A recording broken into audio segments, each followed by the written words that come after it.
마태복음 16장 21절에서 28절. 특이 체질로 마취가 잘 안 되는 분이 있었습니다. 수술하기 전 마취가 안 돼 애를 먹게 되었죠. 남들은 열흘 세기도 전에 마취가 되는데 20, 30을 세워도 눈은 말똥말똥. 그러자 의사는 짜증난다는 식으로 한마디 했습니다. 아직도 안 죽었어? 그때 환자는 깨닫습니다. 잘 죽어야 사는구나. 신앙도 그렇습니다. 신앙생활도 잘 죽는 데서부터 시작됩니다. 잘 죽어야 하나님의 역사를 맛보게 됩니다. 구약 성경에 보면 아람 나라의 장군 나아만이 나오죠. 그는 혁혁한 공을 세워 왕의 전폭적인 지지를 받는 장군입니다. 출세의 가도를 달리고 있는 그에게 인생을 송두리째 파멸시킬 수 있는 복병을 만나게 되었는데 그것은 바로 문둥병이었습니다. 그의 인생을 한순간에 침몰시킬 위기가 찾아온 것이죠. 그때의 여종이 말합니다. 그까짓 병으로 염려하지 말라고. 이스라엘에가 하나님의 사람 엘리사로부터 하나님의 처방을 받으면 된다는 것입니다. 이 말에 물에 빠진 사람이 지푸라기 잡는 심정으로 그 말을 믿고 잔뜩 예물을 준비하여 그의 부하들과 함께 길을 떠났습니다. 드디어 엘리사의 집에 도착했을 때 엘리사는 그림자도 보이지 않고 그의 사환이 나와 하나님의 처방이라고 요단강에가 7번 몸을 담그라고 합니다.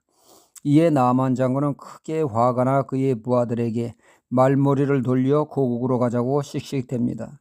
이는 그가 기도했던 것과는 너무도 다르기 때문이죠. 아마도 그가 생각한 것은 일국의 국방장관이 왔으니 하나님의 사람 엘리사는 맨발로 뛰쳐나와 깍듯이 맞이하고 장군의 품격에 맞게 거룩한 예식을 행하며 거룩한 성수를 상처 부위에 부으며 치유의 예식을 기대했는데 요단강 가서 7번 몸을 담그라니 이런 돌팔이 처방이 어디 있냐는 것이죠. 어이없는 처방에 그는 화가 잔뜩 난 것입니다. 그때 부하들이 그를 설득시키며 진정시킵니다. 요단강에 가서 7번 몸을 찢는다는 게 그게 뭐 어렵습니까? 그보다 더한 곳을 들어가래도 낫기만 한다면 못할 일이 뭐가 있겠습니까? 부하들의 말을 들어보니 일리가 있습니다. 이에 나아만 장군은 슬며시 꼬리를 내리고 요단강에 퐁당퐁당 7번 몸을 담그니 씻은 듯이 낫게 되었습니다.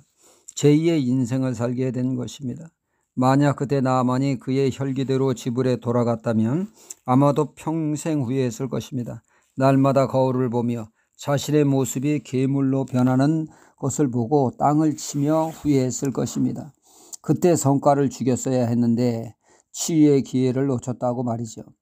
감사하게도 부하들의 조언이 있었기에 치유를 받았으므로 그는 그의 부하들이 고마웠을 것입니다.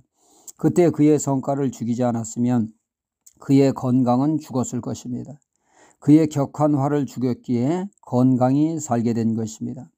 오늘 말씀의 주님은 24절에 이에 예수께서 제자들에게 이르시되 아무든지 나를 따라오려거든 자기를 부인하고 자기 십자가를 지고 나를 쫓을 것이니라 말씀하셨습니다. 여기서 자기 부인, 자기 십자가는 무엇을 의미하는 말씀입니까?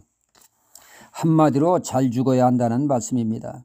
그러니까 내 생각, 내 감정, 내 고집, 내 자존심을 죽일 줄 알아야 주님을 온전히 쫓는 제자의 삶이 가능하다는 말씀입니다.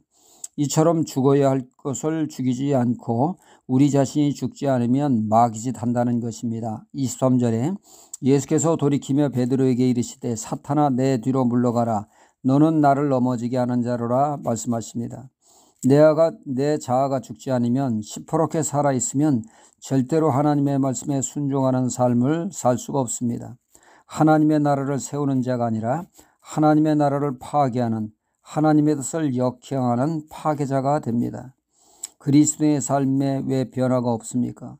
이는 내가 여전히 살아있어 내가 주인된 삶을 살기 때문입니다. 베드로는 예수님의 고난과 십자가의 죽으심과 부활의 말씀에 아멘으로 순종하기는커녕 예수님을 꾸짖고 반대하는 마귀짓을 하고 있습니다. 자아가 죽지 않으면 이렇게 됩니다. 부부가 서로 자아가 살아있으면 서로를 마귀 취급하며 그 결과는 가정이 죽습니다. 그 가정은 생지옥이 됩니다. 공동체에 자아가 살아있는 사람들이 있으면 교회는 산으로 가게 됩니다. 왜 신앙생활을 오래 하는데 변화가 없습니까? 내 고집, 내 감정, 내 자존심이 여전히 죽지 않고 살아있기 때문에 절대 변화가 없습니다. 자아가 죽어야 주님 말씀 따라 섬기는 삶으로 가정이 살고 인간관계가 살고 교회가 사는 역사가 나타나게 됩니다. 내가 죽어야 그리스도 안에 새로운 피조물, 새 사람이 되며 새로운 삶을 살게 됩니다. 우리는 잊지 말아야겠습니다. 신앙은 잘 죽어야 한다는 것을 말이죠.